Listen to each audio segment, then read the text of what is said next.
I didn't notice him at first. He was always just there, sweeping floors, rearranging chairs, carrying boxes nobody saw delivered.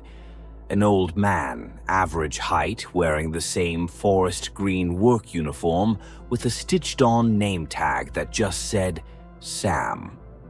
No one else seemed to care. I'd see him in the campus dining hall one day, then again at the back of a lecture I wasn't even registered for. Once, I spotted him in the mirror of the gym's locker room, not working, just standing behind me, arms crossed. I told myself I was imagining it, until he smiled at me. It wasn't a friendly smile. It was the kind that says, I know something you don't. The first time we spoke was on a rainy Tuesday when my philosophy class got canceled. I went into the student center to wait out the storm, and there he was, polishing the vending machines. You always follow students around, I asked, trying to keep my voice light. He didn't even look up. Only the important ones. That threw me. You think I'm important? He turned then very slowly with those watery blue eyes that didn't blink enough. Not yet, he said, but you're on schedule. I laughed, but my skin crawled. From that point, I kept seeing him more, always at the edges, cleaning whiteboards before the lecture ended, replacing light bulbs in classrooms I studied in. At first, I thought I was just paranoid. Then he showed up in my dreams. He wasn't doing anything, just watching and humming. The same three-note hum over and over, like a lullaby with a missing piece. I stopped sleeping well. I tried asking around. Nobody remembered him. Not the cleaning staff, not the admin office, not even the facilities supervisor who told me, flat out, they didn't have anyone named Sam working on campus. But I've seen him, like, every day. For weeks, the supervisor just gave me a blank look. Maybe it's a contractor. You sure you're not confusing him with someone else? I wasn't. One evening I followed him. He was mopping the hallway in the music building after hours. I trailed behind him, quiet as I could.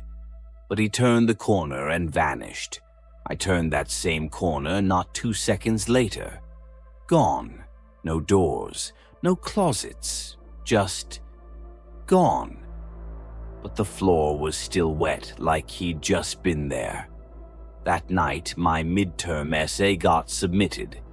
One I didn't remember finishing.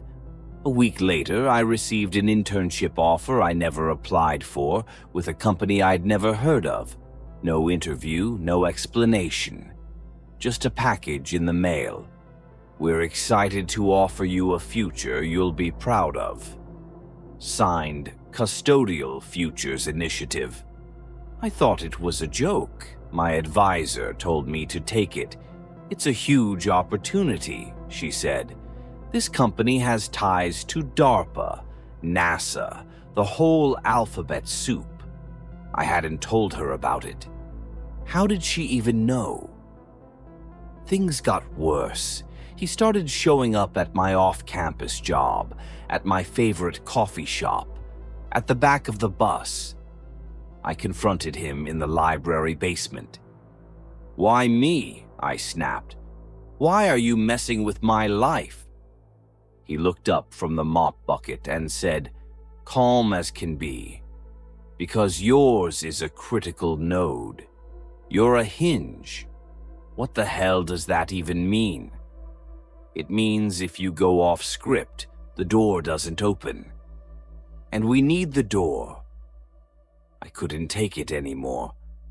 I called my mom. I broke down crying, telling her I thought I was being followed. She said, honey, that's just the pressure. Everyone feels watched sometimes. You're doing great. And then I heard it, the humming in the background of her call. "Who's with you right now?" I asked, instantly cold. "What?" "I hear someone humming." She paused, then laughed. "Oh, that's just the new building manager. He's helping with the attic lights. Seems nice.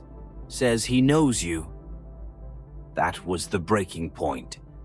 I skipped class, I trashed my laptop, I left my phone in the river. I packed a bag and got in my car and just drove. No plan, just away. 3 days in, at a motel off I-95, I turned on the TV.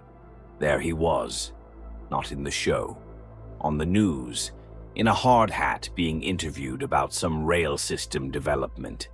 Sam Caldwell, project liaison, the chyron read. I turned it off. I screamed into the pillow. I didn't sleep. The next morning, there was a note under my door. "Running is a delay, not a solution. You matter. Return to schedule." It was printed on university letterhead. I thought about ending it.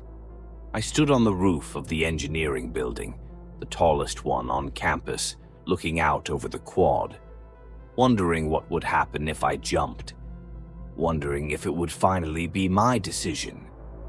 Then he stepped beside me, quiet as ever. "You think this would stop the program?" he asked. "I don't care about your program." He tilted his head. "You will." "I just want out," I whispered, "of whatever this is." He sighed. "You're not in anything. You're becoming.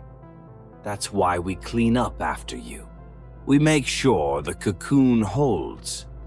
"Cocoon? The world you see," he said. "It's a shell, meant to guide you to the correct outcome." "What if I don't want it?" He smiled again, that tired, terrible smile. "You don't get to want until you're done." I pushed him. He didn't fall. He didn't even flinch. His body went stiff, like stone. I felt something ripple through the air, like a wire snapping inside my head. A noise started in my ears, feedback maybe, or static, or screaming. I blacked out. I woke up in a white room. No doors, no windows, only a chair and a monitor in front of me. The screen flickered, then played a montage of my life. Except it wasn't mine. I saw myself choosing a different major, falling in love with a woman I'd never met, designing a satellite I'd never seen. A voice spoke from the ceiling. Trajectory deviation, 12%. Correction in process. That was a year ago, I think.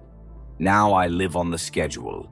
I go to class, I graduate in 2 months, I intern at the right place. I don't talk about Sam. I don't try to change anything anymore. But sometimes, when I'm alone, I still hear the humming. And I wonder if there's still a part of me, some node, some hinge, that could say no. And what would happen if I did?